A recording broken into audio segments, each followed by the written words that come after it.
तुम्हारे कहने का अर्थ यह है कि व्योमासुर मारा जा चुका है और वो बालक अब भी जीवित है। हाँ महाराज, मैंने गोप बालकों को कहते सुना था कि कृष्ण ने छलिया को मोक्ष दे दिया है, पर वृंदावन सुरक्षित नहीं है महाराज। वो एक बहुत बड़ी समस्या से जूझ रहे हैं। कैसी समस्या? गांव के निकट क्षेत्र में किसी विषैले सर्प का निवास है। उसके विष का प्रभाव इतना भयानक है महाराज, जैसे विष ना हो, स्वयं हलाहल हो। मेरी कोई भी औषधि रोगी का उपचार नहीं कर पा रही थी। निकट के क्षेत्र में कहां है वो सर्प? गोप मानते हैं कि वो सर्प गांव के निकट यमुना नदी के जल में रहता है।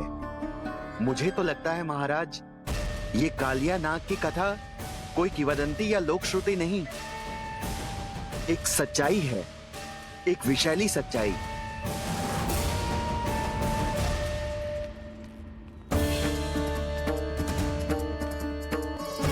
कालिया का सामना करने का समय आ गया है, पर उससे पहले मुझे बुलाना होगा उन्हें।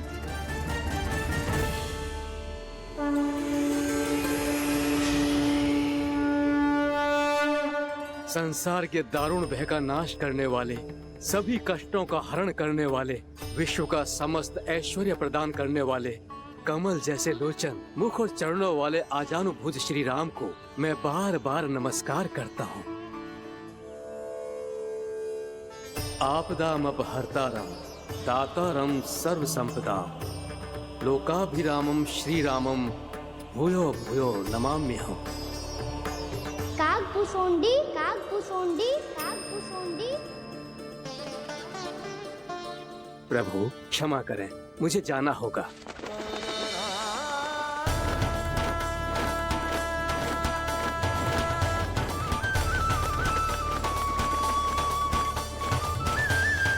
प्रणाम प्रभु। अनेक बार मैं आपके दर्शनों के लिए आया प्रभु।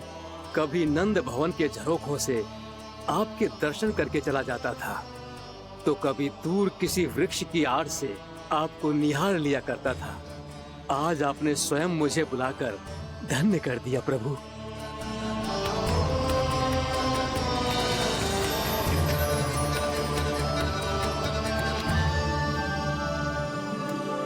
मैंने आपको यहाँ एक विशेष कारण से बुलाया है। आपके श्राप से इस कालिया नाग को मुक्त करने का समय आ गया है। ये तो बहुत ही उत्तम समाचार है प्रभु। इतने वर्ष बीत गए, मुझे आज भी स्मरण है वो दिन जब मैंने उन्हें श्राप दिया था। अपने क्रोध पर नियंत्रण खोकर बहुत बड़ी भूल कर दी थी मैंने प्रभु। बीती हुई घटनाओं पर दुखी होके कोई लाभ नहीं है। हमें भविष्य की ओर देखना होगा।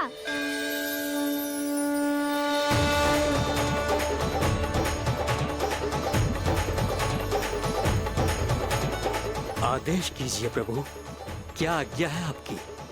जब मैं कालिया नाग का सामना करने जाऊं, तो आप यही रहेगा।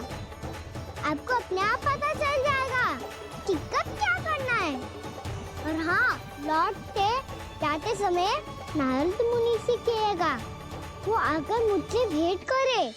अवश्य प्रभु, प्रणाम। क्या इसने सच्ची में देवर्षि नारद को बुलाया है? नारायण नारायण। आपको संदेश भेजने की आवश्यकता नहीं थी। आप स्मरण करते और मैं चला आता। तुम्हारा कल्याण हो नारद।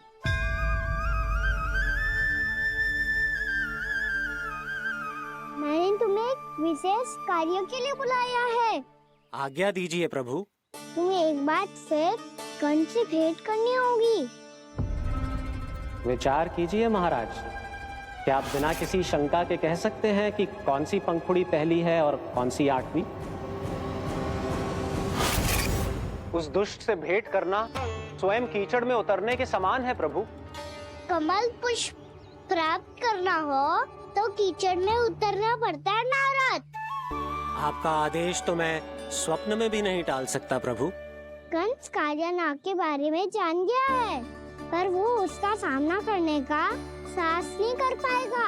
मैं आतुर हूँ प्राप्ति, मूर्ख नहीं। मेरी बुद्धि फिर नहीं गई है। मैं स्वयं उस कालिया जैसे महाविषैले सर्प के सामने खड़ा हो जाऊं और अपने ही काल को आमंत्रित कर लूं। तो फिर अपने लाभ के लिए उसका प्रयोग करने का कोई और उपाय सोचिए स्वामी। कुछ ऐसा कीजिए कि यमुना नदी का पूरा जल विषैला हो जाए और वृंदावन वासी उसका उपयोग करे, और आपका काल कहलाने वाला वो बालक स्वयं काल के गाल में चला जाए। उत्तम उत्तम सुझाव है प्राप्ति। अब मुझे उस कालिया तक पहुंचने का मार्ग ढूंढना होगा।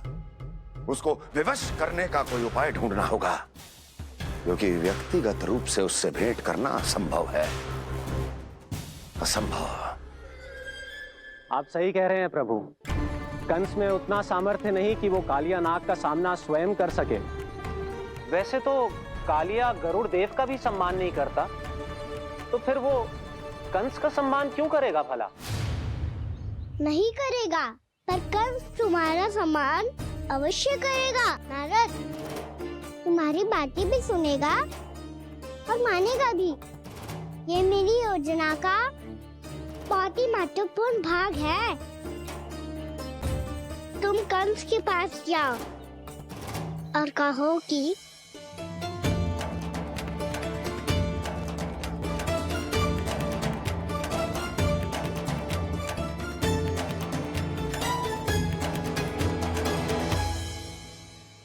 संतान अपने माता पिता को तीर्थ का सौभाग्य दिलाती, और मेरा लल्ला कितना महान कि उसने हमारे घर को ही तीर्थ बना दिया। ऐसा तीर्थ जहां मेरी आंखों के सामने भक्त और भगवान का मिलन हो रहा है। जो आज्ञा प्रभु।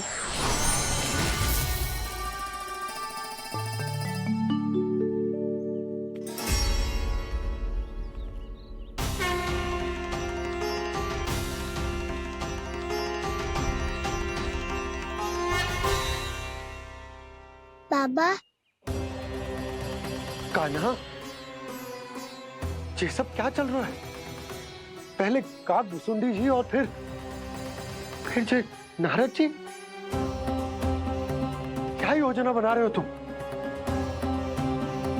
कान्हा, बताना लल्ला, क्या सोच रहे तू? कान्हा देख, अगर तुझे अपने बाबा को ना बताना हो ना, अपने भक्त को बता दे। क्या सोच रहे हो लल्ला? क्या करने वाले हो आप?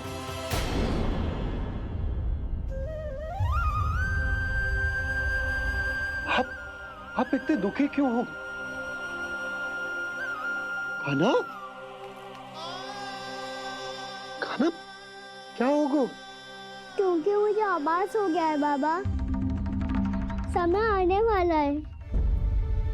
कौन सा समय आने वाला है लल्ला?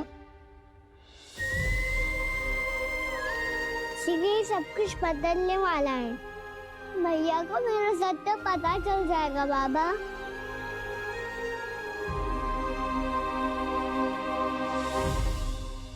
पर लल्ला, इसका काग भुसुंडी और कालिया नाग से क्या संबंध है? ऐसा क्या हुआ था और क्या होने वाला है?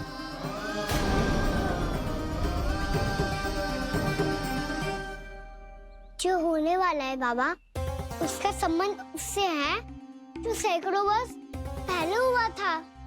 महर्षि भृगु के एक वंशज थे, वेद शिरोमणि, जो विंध्याचल की पहाड़ियों में साधना कर रहे थे। तभी वहाँ अश्वशिरा नाम के एक दूसरे मुनि आमंत्रण के बिना ही आ गए। कितना सुंदर और शांतिपूर्ण आश्रम है। यहाँ प्रभु की साधना करने में बहुत आनंद आएगा। शीघ्र ही अश्वशिरा मुनि उपस्थिति के कारण होने वाले व्यवधान से बाध्य होकर वेद शिरा मुनि ने अपनी आंखें खोली। कौन हो तुम और यहाँ क्या कर रहे हो? आपके आश्रम में बहुत शांति है मुनिवर। साधना करने के लिए बहुत ही उत्तम स्थान है ये। मैं चाहता हूँ कि मैं भी यहाँ। आप यहाँ साधना करना चाहते हैं, लेकिन इतना भी नहीं जानते कि किसी के आश्रम में प्रवेश करने से पहले उसकी आज्ञा लेनी चाहिए। आप ये भी नहीं जानते कि यदि कोई यज्ञ कर रहा हो तो बिना अनुमति के वहाँ प्रवेश करने से उसकी यज्ञ साधना भंग हो सकती है। आप क्या साधना करेंगे मुनि? आप तो साधना के योग्य ही नहीं हैं। इतना अपमान! एक मुनि के मुख से इतने कड़वे शब्द शोभा नहीं देते। मैं तुम्हें श्राप देता हूँ, जितनी विषैली तुम्हारी जिह्वा है उतने ही विषैले सर्प बन जाओ तुम। और ऐसा सर्प जो सांस भी ले तो निकट का वातावरण दूषित हो जाए। तुम्हारे इस दुस्साहस के लिए मैं तुम्हें श्राप देता हूँ कि तुम अभी इसी क्षण कौवा बन जाओ, और ऐसा कौवा जो कांव कांव करके अनर्गल प्रलाप करता रहे।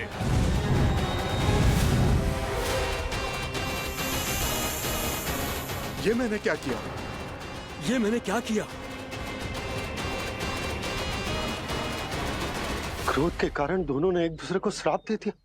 पर दोनों ही मेरे भक्त थे, और भगवान होकर मैं अपने भक्तों को इतनी कठिनाई में कैसे देख सकता था।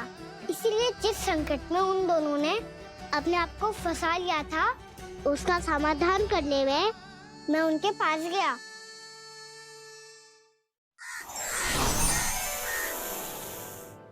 देखिए ना प्रभु, ये क्या हो गया हमसे? हमारी रक्षा कीजिए प्रभु, मार्ग दिखाइए हमें। क्रोध पर नियंत्रण ना होने के कारण आप दोनों ने एक दूसरे को बहुत ही भीषण संकट में डाल दिया है।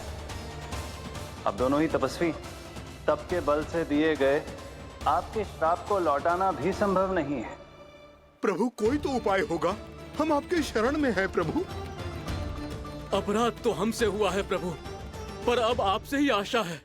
कुछ ऐसा कीजिए भक्त वत्सल, जिससे हम दोनों के श्राप का प्रभाव कुछ कम हो जाए। आप दोनों ही मेरे भक्त हैं, इसलिए आपकी पीड़ा का निवारण करने का एक उपाय है मेरे पास। वेद शिरा मुनि, जब आप कालिया नाग बनेंगे तो आपको मेरे चरणों को अपने शीश पर धारण करने का सौभाग्य मिलेगा। और अश्र शिरा मुनि, आप काग योनि होने के बाद भी आप श्रेष्ठतम ज्ञान और सर्वाधिक यौगिक सिद्धियों के स्वामी होंगे और प्रवचन दिया करेंगे।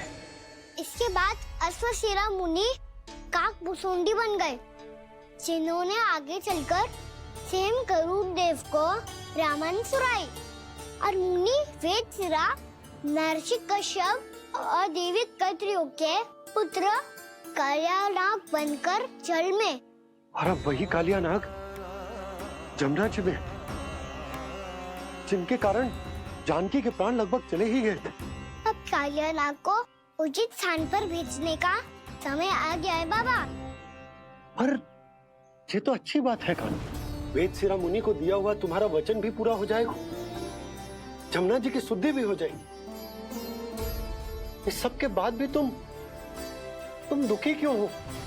क्योंकि इसके बाद मैया के सामने मेरा रहस्य खुल जाएगा बाबा।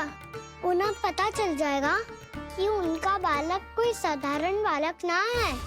भविष्य में जो होने वाला है उसे सबके सामने घटने से रोकना मेरे लिए भी संभव ना होगा। मैया को सब पता चल जाएगा। क्या पता चल जाएगा रे मुझे?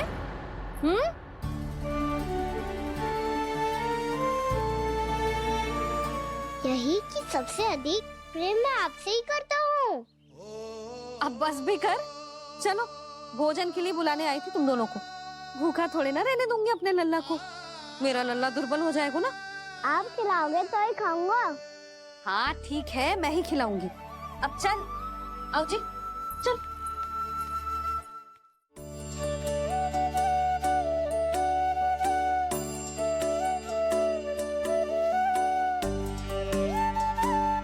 मैया खेलो ना मेरे साथ।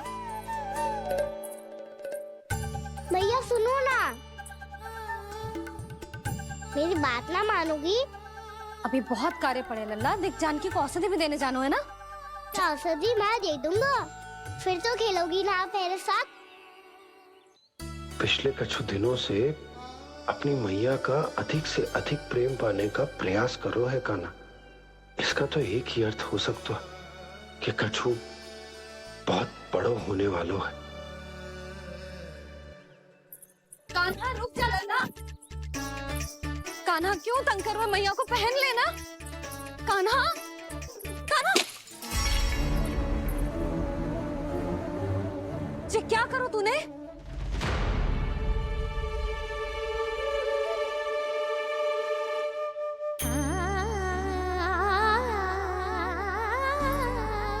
अच्छा ठीक है, अब मुंह लटकाने की आवश्यकता ना है। ये ले।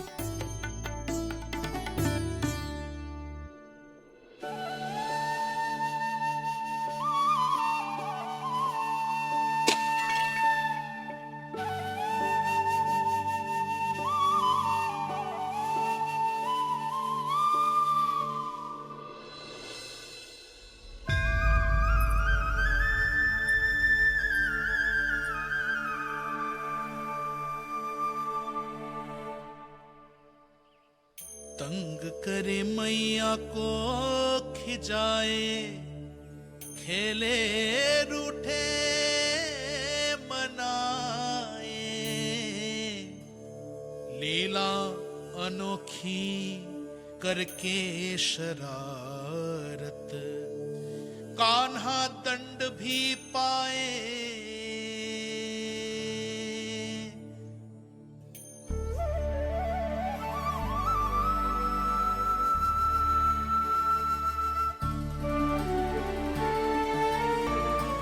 रूठना मनाना, खेलना खिलाना, पहले शरारत करके क्रोध दिलाना और फिर क्षमा मांग लेना, ये सब जानबूझकर कर रहे है कान्हा। जैसे जीवन भर के लिए अपनी मैया की ममता को अपने हृदय में समेट कर रखना चाहते हो। कैसे कैसे करूं उस कालिया से मित्रता, कैसे करूं उसका उपयोग?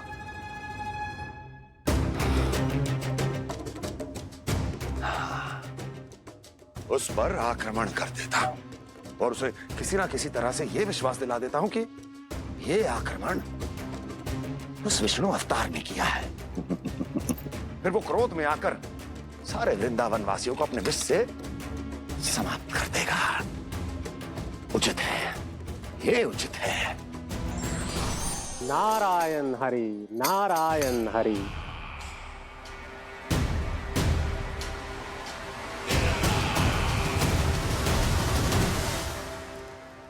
कृष्ण विष्णु अवतार है, आप विष्णु के भक्त हैं।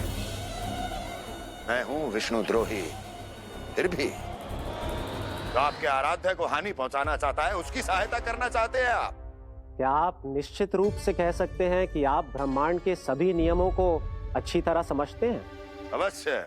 आपके लिए बस इतना ही जानना पर्याप्त होगा कि मैं जो कुछ भी कर रहा हूं उसके लिए मेरे व्यक्तिगत कारण हैं। मैं तो बस आपके हित में पिछली बार की तरह एक सुझाव लेके आया था, पर यदि आप मेरा सुझाव सुनना भी नहीं चाहते तो आपकी इच्छा। नारायण हरि, नारायण हरि। कारण चाहे जो हो, इनके पिछले सुझाव के कारण ही आज मेरे शत्रुओं की संख्या कम है। अन्यथा मैं देवकी के अन्य पुत्रों को भी जीवित छोड़ देता और आज वो सब अपने भाई के साथ मिलकर उसकी शक्ति को अनेक गुना बढ़ा देते हैं। ठहरिए देव ऋषि।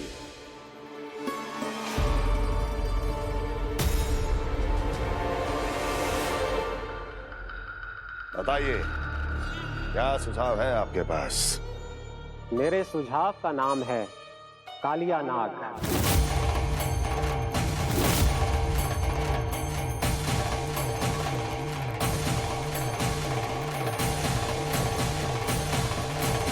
उसके विषय में मैं जानता हूं देव ऋषि। तो समस्या यह है कि मैं स्वयं उससे मिलने नहीं जा सकता, उससे भेंट नहीं कर सकता, उस कृष्ण की हत्या के लिए उसको वृंदावन जाने के लिए तैयार नहीं कर सकता। तो मत जाइए उसके सामने और ना उसे भेजिए कृष्ण के सामने। हर बार आप किसी न किसी असुर को अपने शत्रु के क्षेत्र में भेजते हैं, जहां शत्रु उसका सामना करने के लिए पूरी तरह से तैयार होता है और आपका असुर मारा जाता है। इस बार शत्रु को युद्ध स्थल चुनने का अवसर मत दीजिए महाराज। इस बार योजना का जाल ऐसे बुनिए कि कृष्ण स्वयं उसके पास जाने के लिए विवश हो जाए। कालिया नाग स्वयं काल है, मृत्यु का दूसरा नाम है। उसके विष का उपयोग अपने लाभ के लिए कीजिए महाराज। वैसे कालिया के विष की अधिकता का अनुमान तो होगा ही आपको।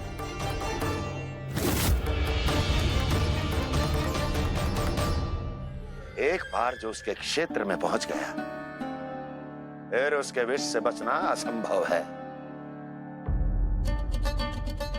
उचित सुझाव है देवर्षि, उचित सुझाव है।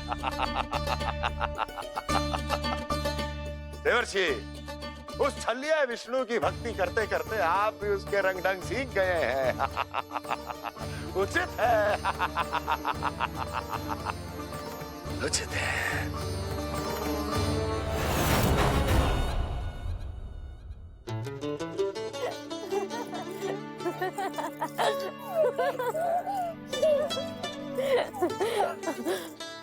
बस बस, बहुत आनंद ले लियो लल्ला। बस अब दूध पी ले। ठहर ठहर, गर्म है। जी ले पी।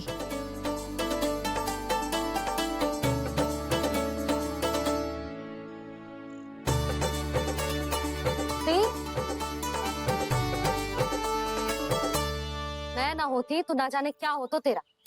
अपने आप दूध भी ना पी सकते है, भावना कहीं का। आपकी इस प्रेम के लिए तो मैं धरती पे आया हूँ मैया। मैं भी यही सोच रहा हूँ यशोदा कि तुम ना होती तो मेरा क्या होता। इसी बात पे थोड़ा दूध और कजू खाने को दे दो। अरे मैं तो भूल ही गई। तनिक ठहर जाओ जी, दूध पी लेना तो आपके लिए भी कछु ले आती।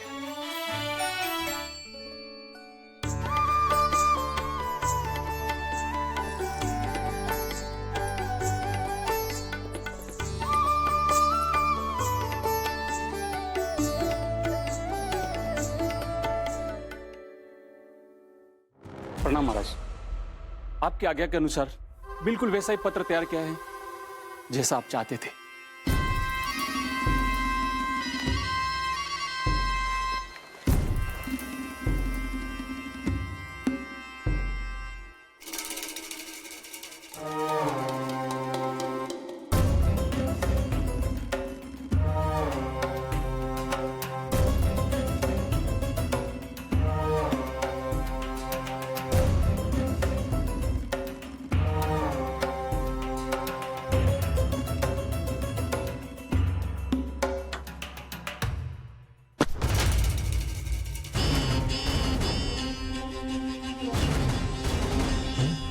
कृष्ण जन्म से लेकर आज तक ये मेरी सबसे महत्वपूर्ण योजना है। इसका सफल होना निश्चित है दूत, किंतु केवल वही करना जैसा मैंने कहा है। जाओ।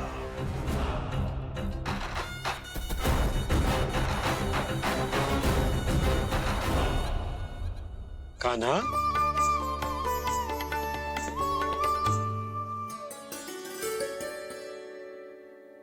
क्या होगा?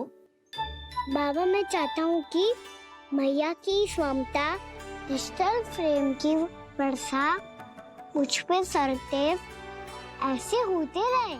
वो तो होती रहेगी लल्ला। अपने लल्ला के लिए किसी मैया का प्रेम कभी कम हो सकता है भला? नंदराज, वो मथुरा से एक दूत आयो है महाराज कंस का राजपत्र लेके।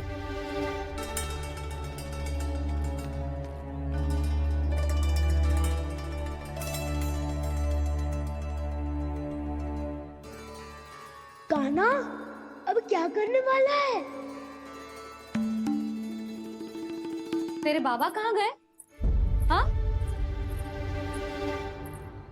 कंस मामा का खेल आरंभ हो गया है, पर मैया वो सब सुनेगी तो व्यर्थ चिंतित हो जाएगी।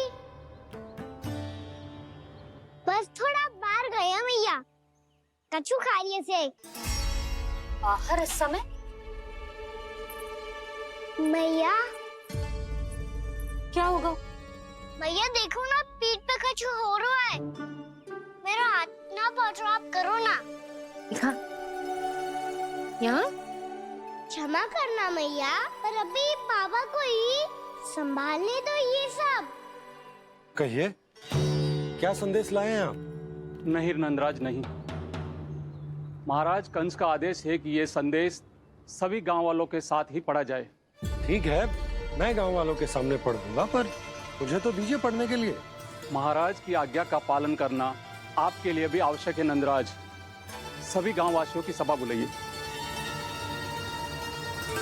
बंसी, सभी गांव वालों की सभा बुलाओ। राजपत्र में ऐसा क्या संदेश भेजो है कंस ने? अब मेरे पत्र को पढ़कर सब भौचक के रह जाएंगे। और वो कृष्ण, उस कृष्ण के पांव के नीचे से तो भूमि खिसक जाएगी, आकाश फट पड़ेगा, बिजलियां गिर जाएंगी। प्राप्ति, ओ प्राप्ति, कंस का पत्र। स्वयं को बहुत अधिक शक्तिशाली समझता है ना वो। अब देखता हूं कैसे वो इस महासंकट का सामना करता है। वो कृष्ण, वो अपनी मृत्यु स्वयं चुनेगा या मृत्यु की वेदी पर चढ़ा देगा। प्रिय वृंदावन वासियों को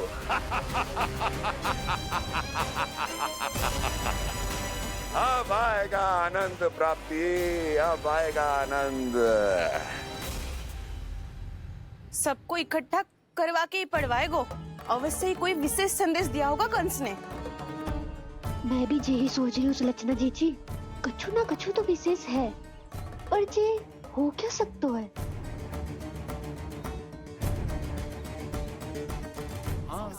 बात तो सही है। ऐसा क्या हो सकता है? सभी गांव वासियों के सामने कहा जाए, कछु तो विशेष अवश्य लग रहा है। बाहर तक कोलाहल क्यों हो रहा है? मैया, मैया, अब क्या होगा? मैया देखो ना, सर पे कछु हो रहा है। लल्ला, नारायण ने तुझे हाथ दिए हैं ना? पीठ की बात अन्य थी। अपने सिर की सेवा स्वयं कर। सर पे तो हाथ पहुंच रहा है ना?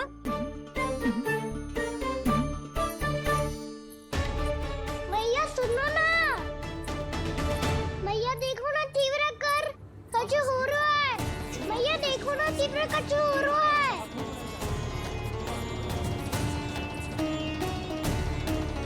सब लोग आ चुके हैं, अपना संदेश सुनाइए आप। गोपराज नंद और सभी वृंदावन वासियों को सूचित किया जाता है कि मथुरा अधिपति और आप सभी के महाराज कंस ने कल सुबह भव्य पूजा का आयोजन किया है। इसके लिए राज्य को वृंदावन के क्षेत्र के निकट यमुना नदी के मध्य में खिलने वाले 1 कोटि कमल के पुष्पों की आवश्यकता है। इसीलिए आप सभी को यह आदेश दिया जाता है कि ये सभी कमल के पुष्प प्रथम पहर से पहले राजसभा में पहुंचा दिए जाए। सारे वो भी प्रथम पहर से पहले कैसे हो सकते हैं?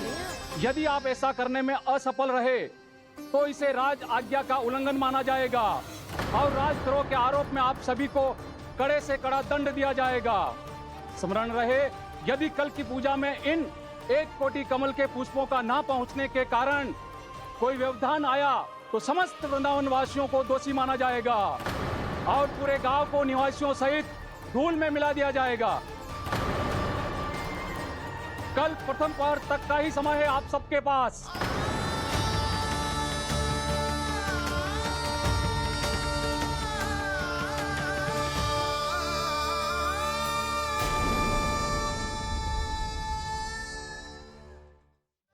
1 कोटि कमल पुष्प, वो भी कल प्रथम प्रहर में?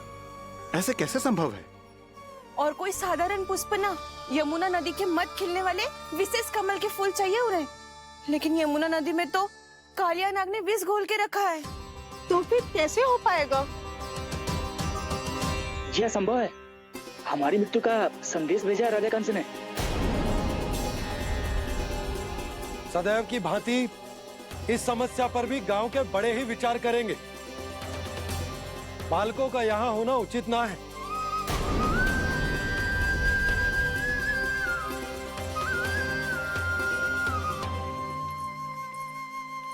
लल्ला ले, जे गेंद ले, जा अपने सखाओं के साथ खेल। सुबह उज्जवल, मधुमंगल वसंता, देखो भैया ने क्या दिया है। चलो खेलें, बहुत आनंद आएगा आज।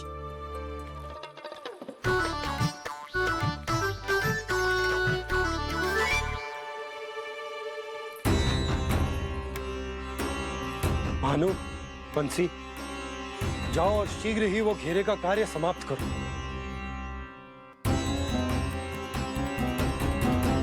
पर कछु ना कछु तो करना पड़ेगा ना। पर हम कर ही क्या सकते हैं? पुष्प लाने को और कोई उपाय है भी तो ना। मैं चला जाऊंगा जमुना जी में। वैसे भी मेरे जीवन के कितने दिन शेष बचे हैं। गांव के लिए, समाज के लिए कुछ करके मरूं, तभी तो शांति मिलेगी। ना काका, यदि आप उस विषैले जल में छलांग लगा भी दोगे, किंतु 1 कोटि कमल पुष्प एकत्रित कर पाना आपके लिए संभव ना है। इससे अच्छा है कि मैं चला जाऊं। यदि मैं मर भी गया तो मेरे पीछे रोने वाला कोई ना है। किसी को कहीं जाने की आवश्यकता ना है। गोप नरेश होने के नाते ये मेरा कर्तव्य है कि मैं आप सबकी रक्षा करूं। नंदराज, आपको जाना है तो जाओ। हरिया, काका, भैया सब चले जाओ। लेकिन आपको पता है वहाँ का जल कितना विषैला है। आप लोग एक क्षण भी जीवित नहीं रह पाओगे। फिर कैसे इकट्ठा करेंगे 1 कोटि कमल पुष्प? आप बात तो सही कह रही हैं शांति। उस दुष्ट कंस ने ऐसी मांग रख के हम सबको फंसा दिया। हम में से कोई भी क्यों न चला जाए और इस संकट का समाधान न निकले को। कान्हा, बताना कौन सा खेल खेलें?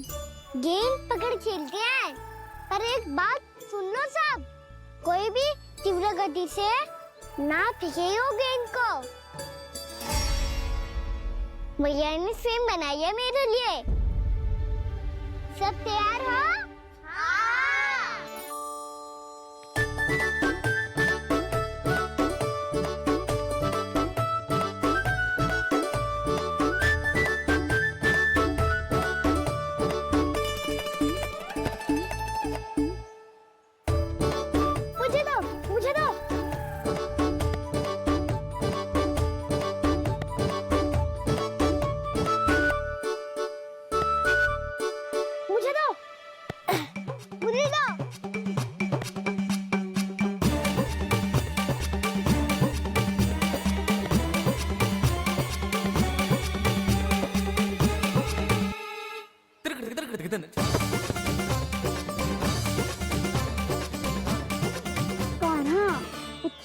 फेंकेगो तो कैसे आनंद आएगो? थोड़ा बल लगा के फेंक। हाँ कान्हा, हम अभी बड़े हो गए हैं, तू अब भी छोटे बालकों की तरह फेंक रहा है।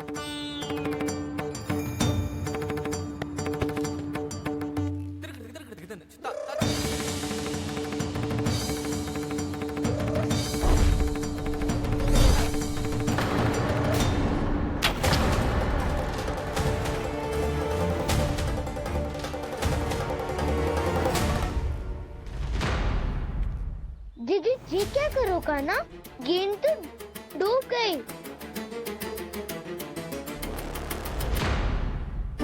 अच्छा, तो ये सब इसकी योजना का भाग था ताकि ये कालिया का सामना कर पाए।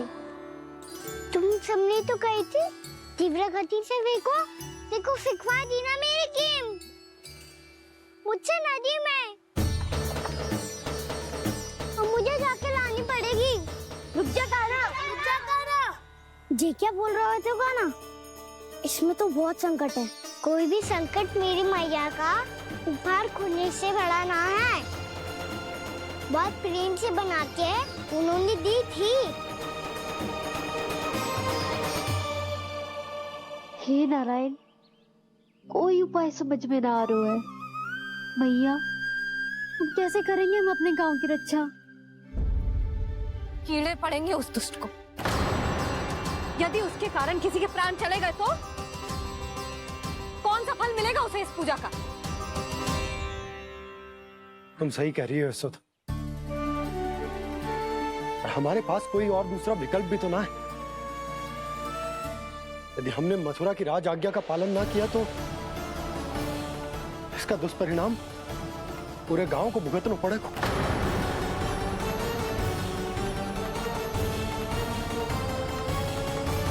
कान्हा,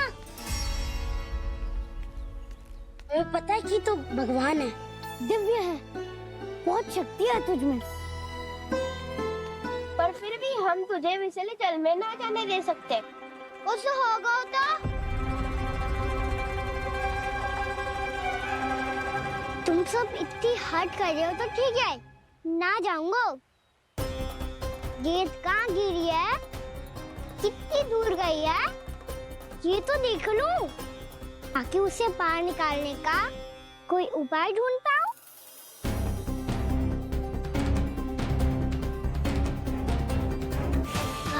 हाँ।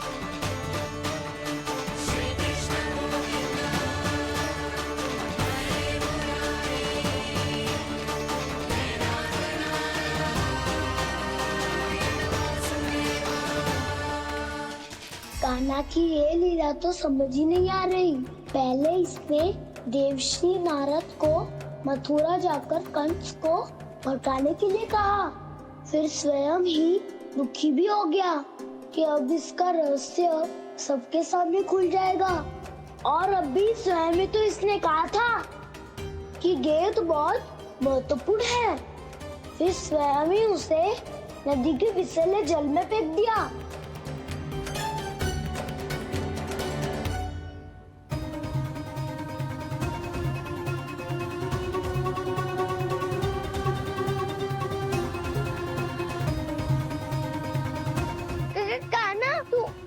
ऊपर क्यों चढ़ रहा है?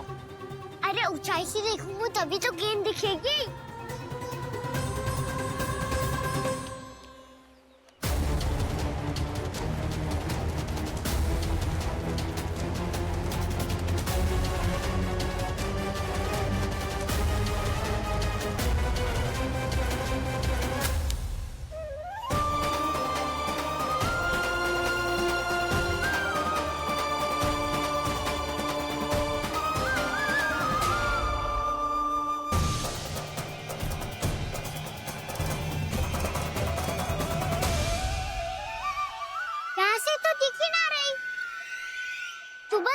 से फेंकी थी ना? ना, वहाँ से फेंकी थी। कहाँ से? देखा ना, वहाँ से।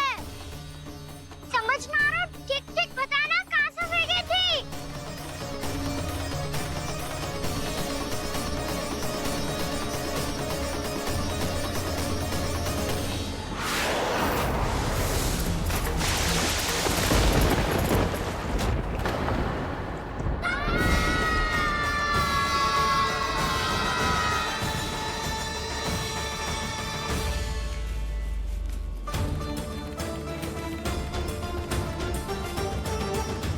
कालिया नाग के क्षेत्र में जाकर कोई भी जीवित वापस ना लौट सको।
कालिया नाग तो उसे देखते ही निकल जाएगा।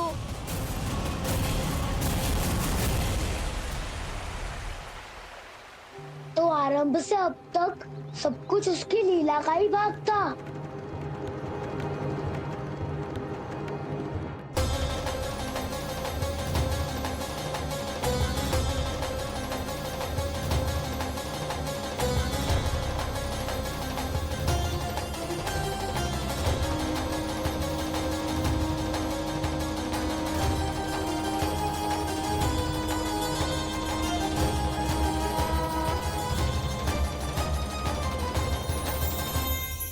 इतना सुंदर रूप, मन मोहने वाली मुस्कान, अद्भुत तेज और भगवान जैसी दिव्यता। कौन हो तुम? हाँ, तुम्हें देखकर तो हम सब सम्मोहित ही हो गए।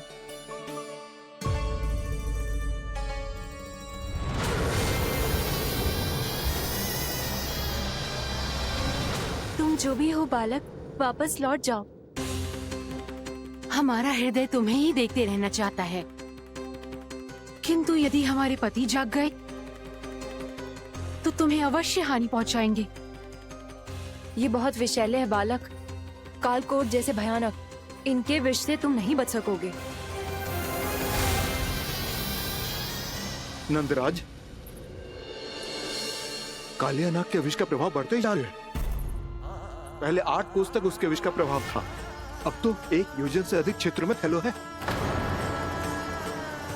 जल पीने के प्रयास से अनेक पशु मारे गए हैं और नदी के निकट के वृक्ष और वनस्पति सब नष्ट होने लगे।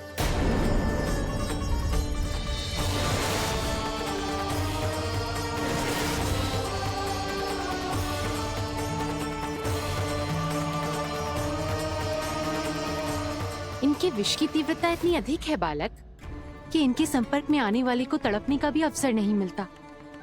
इनके विष की अग्नि क्षण भर से भी कम समय में प्राणवायु को जलाकर राख कर देती है।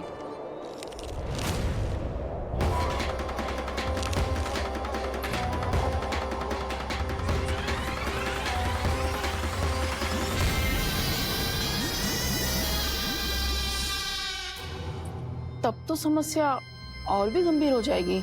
मैंने तो सुनो है कि कालिया नाग कम से कम 2 योजन लंबा है, सैकड़ों फन है उसके।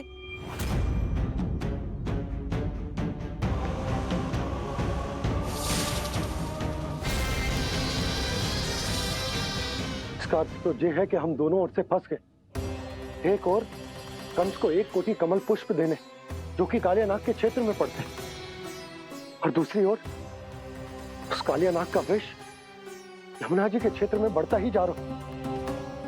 इसके कारण हम ही नहीं, निर्दोष पशु पक्षी भी संकट में।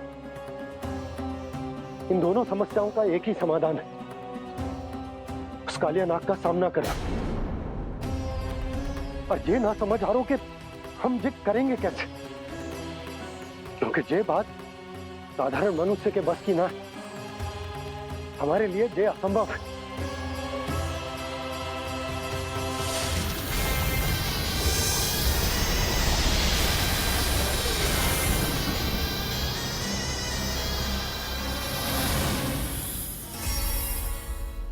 अब तो तुमने अपनी आंखों से भी देख लिया बालक, ये कितने विषैले हैं। नींद में भी विष उगलते हैं। इससे पहले कि तुम्हें कुछ हो जाए, चले जाओ यहाँ से, मान लो हमारी बात। आप सब मुझे जानती भी नहीं और फिर भी मेरी इतनी चिंता कर रही हैं आप। माँ की ममता भेदभाव नहीं जानती। तुम भी किसी के पुत्र हो और हम सब भी माँ हैं। एक माँ को हर बालक में अपनी ही संतान दिखाई देती है, इसलिए हम तुमसे विनती करते हैं, वापस चले जाओ, बचा लो अपने प्राण। मेरी चिंता मत कीजिए, मुझे कुछ नहीं होगा। होगा, अनर्थ होगा यदि ये उठ गए तो।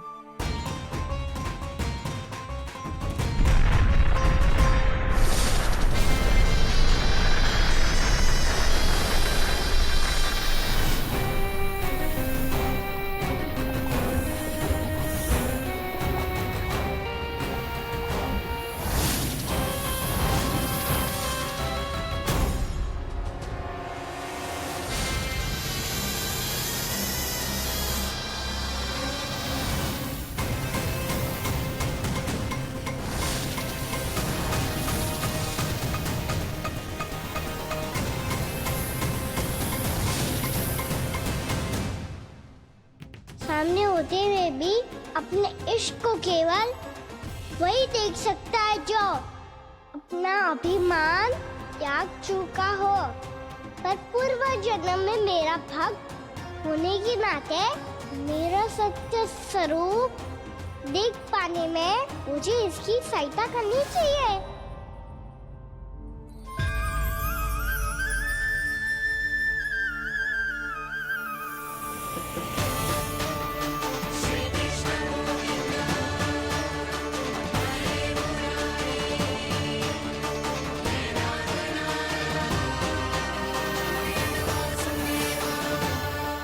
देखो हमारा छोटा सा कान्हा कैसे डट के खड़ा हुआ है, इतने विशालकाय, इतने महाभयंकर सबके सामने।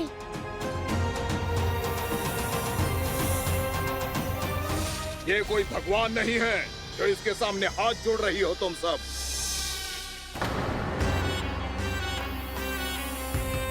एक सामान्य साधारण बालक है ये, जो ये तक नहीं जानता कि इसके सामने है इसका काल, कालिया।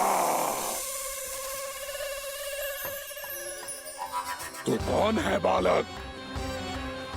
मेरे इतने निकट आकर भी तू जीवित कैसे है? मेरी नहीं, अपनी चिंता करो कालिया। बहुत मनमानी कर ली तुमने। अब बस मैं तुम्हें रोकना हूँ। अब बस मैं तुम्हें रोकना हूँ। मैं तुम्हें रोकना हूँ।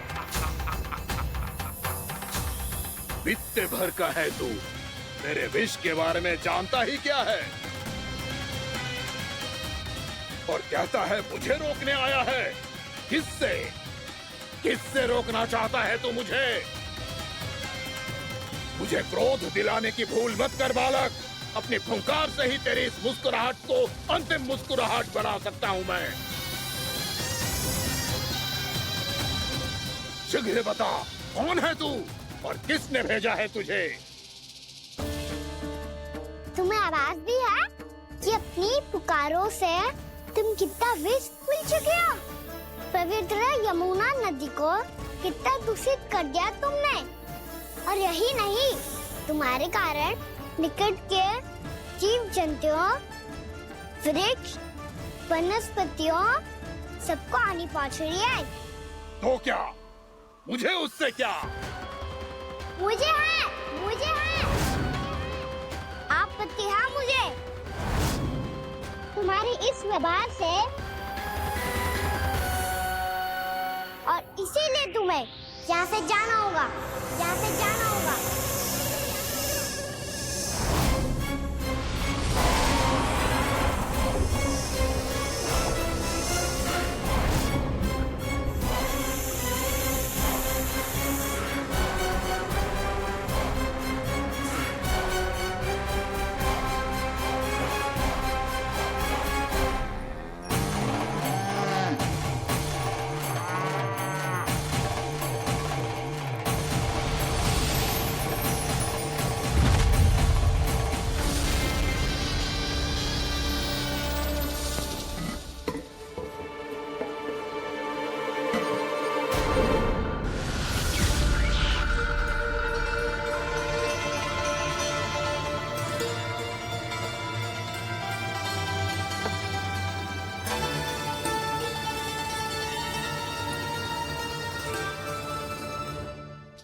मुझे आदेश देने का साहस भी कैसे किया तूने?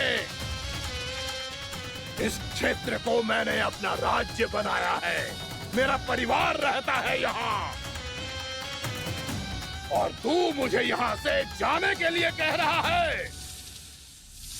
हाँ, क्योंकि तुम्हारे यहाँ रहने के कारण अन्य जीवों को हानि हो रही है, और मैं ऐसा नहीं होने दे सकता। मैं तो बस वही कर रहा हूँ जो एक सर्प का स्वभाव है। विष फैलाना स्वाभाविक है मेरे लिए, इसलिए मुझे चुनौती मत दे बालक। चुनौती तो मैं दे चुका हूँ कालिया। अब तो बस तुम्हें स्वीकार करनी है।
करने दे रहा हूँ।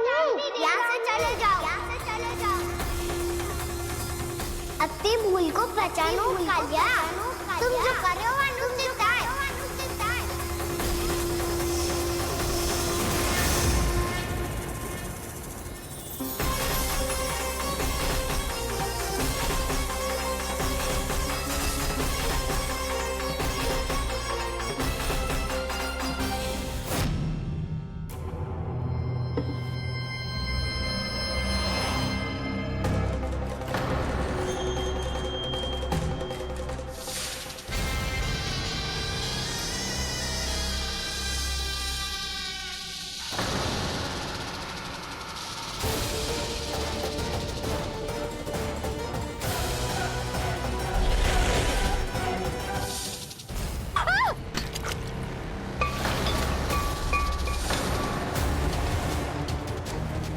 अब मैं आता हूँ।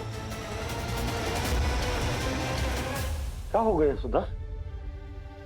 मुझे आवाज हो रहा है जी, कछु ना कछु गड़बड़ है। यशोदा, जो समस्या हमारे सामने है, हम सभी उसका समाधान खोजने में जुटे। तुम विश्वास करो, मैं कोई ना कोई समाधान अवश्य ढूंढ लूंगा। हम कैसे भी करके वो कमल के पुष्प उस कंस तक पहुंचा देंगे। नाना, समस्या उससे कहीं अधिक है, उससे कहीं अधिक बड़ी, उससे कहीं अधिक भयानक है।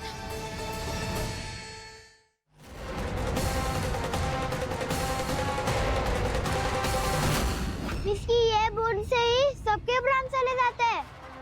इसने तो विस्की धारियां फेंके हुए खाना पे। कान्हा कैसे बच्चे को अधिक विष से? इसका विष तो क्या, ये सर स्वयं भी छू तक नहीं पाएगा हमारे कान्हा को।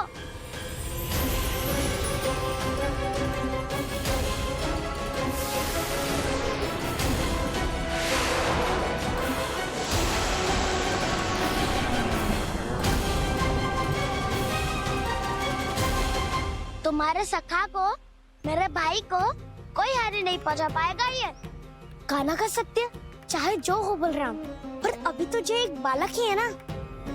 देखो कैसे विष के कारण स्थिर हो गया है।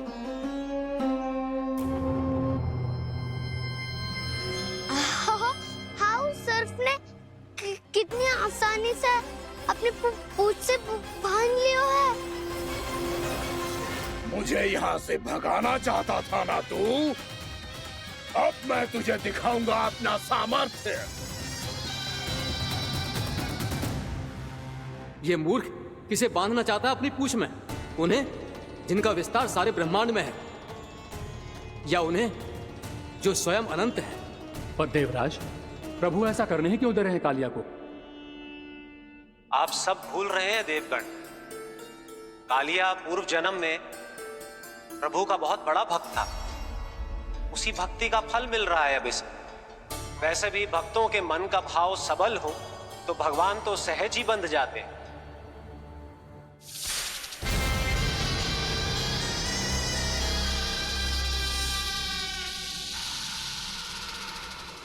बलराम, तुमने ही तो कही थी कान्हा को कछु ना होगो। देखो दुष्ट ने चारों ओर से जकड़ लियो है।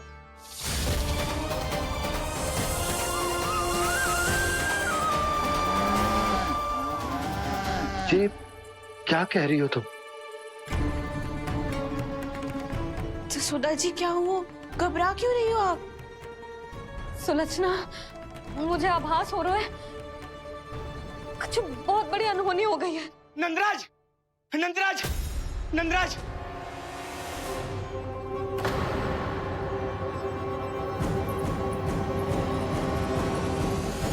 नंदराज, कान्हा ने जमुना नदी में छलांग लगा दी है।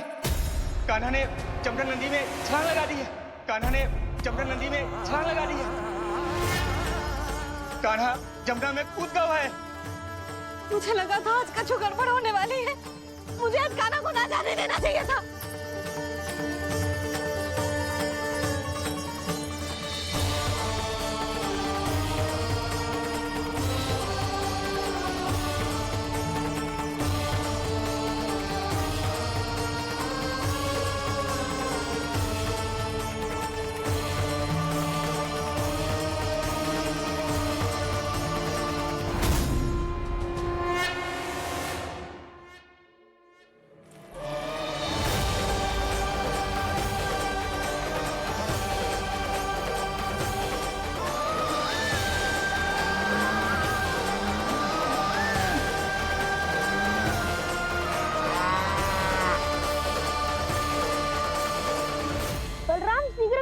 ना।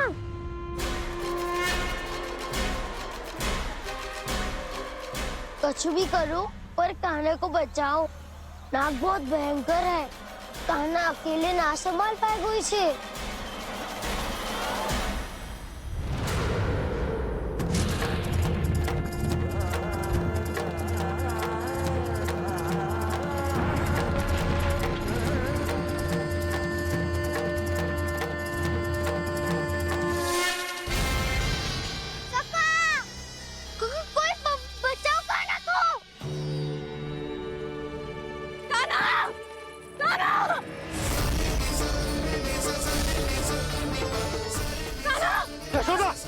यशोदा रुको। छोड़ दो मुझे, छोड़ दो मुझे। रुकिए, संभालो, बावली हो गई क्या? संभालो।